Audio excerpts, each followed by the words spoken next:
Bienvenido a nuestra tercera clase de nuestro curso de física. Ahora vamos a ver lo que son vectores. ¿Qué es un vector? A lo mejor hemos escuchado esta palabra en otro lado, pero no hemos visto realmente qué significa. Por ahora vamos a mantener una forma informal de decirle porque necesitamos comprender antes de expandirlo, ¿de acuerdo? ¿Qué es un vector? Bueno, un vector es un objeto, digamos que es una flecha, que tiene dos cosas importantes. Tiene tanto una cantidad, o sea, una magnitud, y una dirección. Por dirección queremos decir hacia dónde va, de dónde viene y hacia dónde va. Eso es importante. Y representa realmente pues un segmento de recta que nosotros podemos dibujar en un plano cartesiano. Digamos que hacia allá estamos dibujando un vector y hacia acá estamos dibujando otro vector. ¿De acuerdo? El hecho de que sean flechas implica que nosotros podemos hacer ciertas cosas con ellas, ya que pues funcionan respecto a las reglas matemáticas que nosotros ya conocemos, ¿de acuerdo? Pueden estar orientadas hacia cualquier lado, sí, y podemos decir que uno está respecto a otro u otro al uno, ¿de acuerdo? Así que lo que nosotros necesitamos ahora mismo es entender sus componentes. Bueno, si un vector, digamos una B, déjenme cambiar de color la pizarra. Si digamos que tenemos un vector B, ahora sí la flechita, por eso usamos las flechitas en la clase pasada, es un sistema de coordenadas cartesiano, ¿ok? O sea, nosotros necesitamos encontrar que estos vectores están relacionados íntimamente con nuestro plano cartesiano. En dos dimensiones, o sea, el plano que nosotros usualmente usamos, está representado como B flechita igual a BX, BY. ¿De acuerdo? Lo que nos dice que está en X y Y, donde B de X es la componente en el eje X, o sea, la horizontal, y BY es el componente en el eje Y, que es vertical, ¿de acuerdo? Y digamos que también tenemos un vector en el plano 3D, o sea, nuestra dimensión, y también va a ser algo similar, nada más que ahora tenemos que agregar una tercer componente. Tenemos BX, BY y finalmente BZ, donde pues BZ claramente es el componente en el eje Z, que es una profundidad, ¿de acuerdo? Y ahora vamos con los componentes de los vectores. ¿Cómo obtenemos los componentes de nuestros vectores? Bueno, digamos que tenemos la magnitud de un vector. Tenemos esta magnitud, recuerden, barritas de valor absoluto para una magnitud, paréntesis simplemente para decir que está contenido, y tenemos un ángulo θ, ¿ok? Estamos también en un plano 2D. Por lo tanto, para obtener las componentes Bx y By, que serían las coordenadas de nuestro vector, aquí Bx, By, nosotros tenemos que hacer lo siguiente.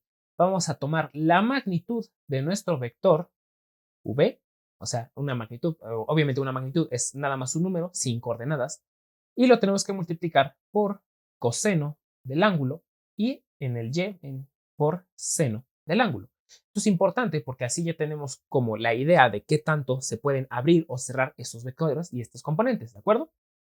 Y si lo tenemos en el 3D, en un plano 3D como el nuestro, digamos que tenemos los ángulos alfa, beta y gamma, con los ejes X, Y y Z respectivamente, claro, ¿no?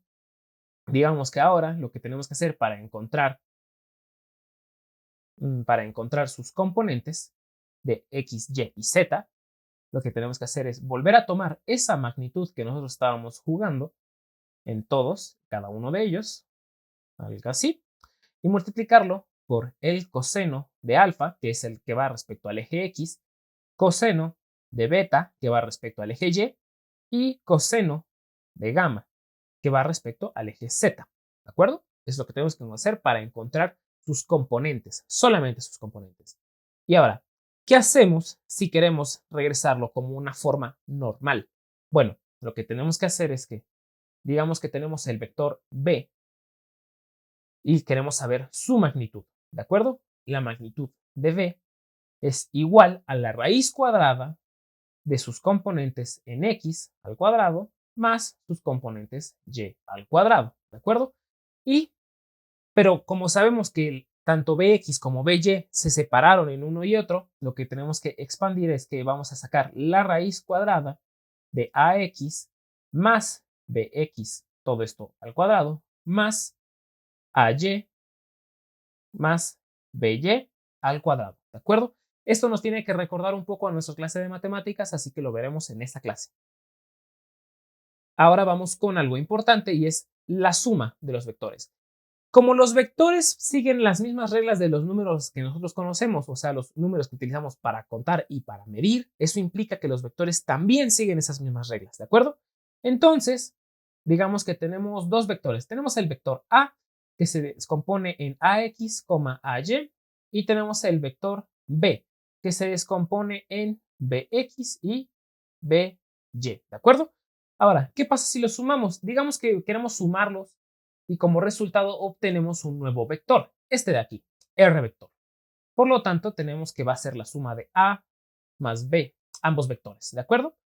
Y lo que debemos de hacer es que como vamos a obtener un vector de nuevo, solamente tenemos que hacer AX más BX, AY más BY. Este de aquí sería nuestro nuevo vector. AX más BX, AY más BY. ¿De acuerdo? Y este sería un nuevo vector. Como siguen las reglas, ya habíamos dicho, de los números que usamos usualmente, entonces lo que podemos hacer es cualquier cosa que usemos en matemáticas normales, funciona aquí también en vectores. ¿De acuerdo? También hay que tener en cuenta que siguen estas tres reglas. También son conmutativos, son asociativos y también tienen elemento neutro. Recuerden que estas tres propiedades las vemos más a fondo en el curso de matemáticas, es muy al inicio, así que no debería haber ningún problema, ¿de acuerdo?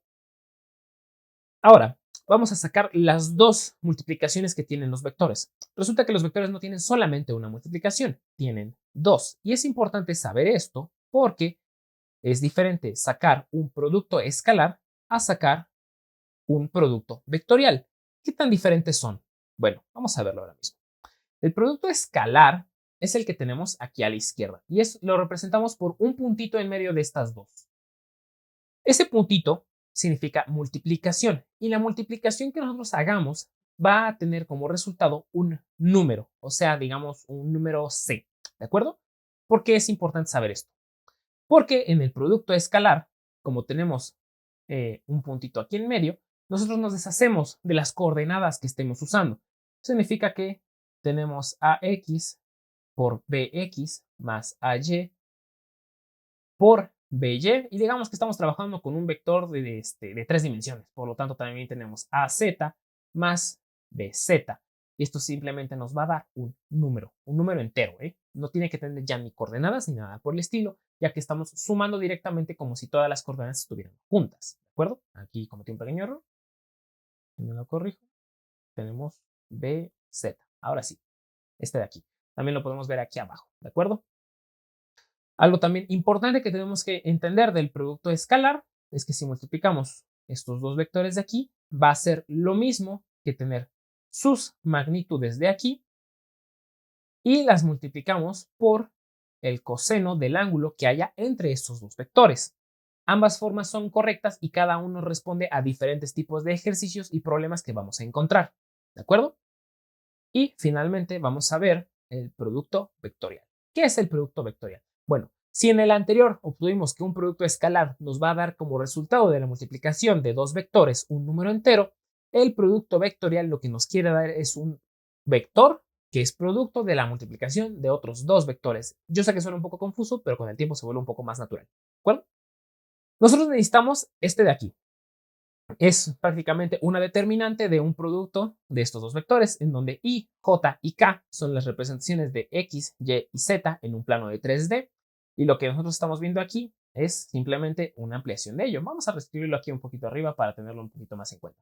Tenemos que el producto de A vectorial por B vectorial es igual a esta matriz de aquí, que tenemos que es I, J y K, simplemente como representaciones de nuestros ejes y tenemos que acomodar en línea el primer y segundo vector. Por lo tanto, tenemos AX, AY y AZ. Y abajo tenemos BX, BY y BZ. Por ahora no nos vamos a enfocar mucho en esto, pero simplemente tenemos que sacar el determinante de esta matriz, cuyo determinante termina siendo este de aquí abajo, lo voy a escribir, que tenemos A por B, va a ser igual a AY.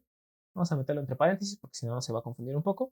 AY por BZ menos AZ por BY paréntesis y paréntesis aquí, para que es indicar que este es del eje X, menos, paréntesis, paréntesis, aquí tenemos AZ por BX menos AX multiplicando a BZ, y todo esto va a ser en el eje Y. Y finalmente tenemos que sumar, otra vez paréntesis, tenemos que multiplicar aquí AZ por BY menos AY por BZ, y esto va a ser en K. Y todo esto de aquí, si se dan cuenta, nos da 1, 2 y 3. O sea, un vector nuevo que tiene como resultado un lugar en I, J y K. O también podemos verlo como en X, Y y Z. Eso es todo por esta clase.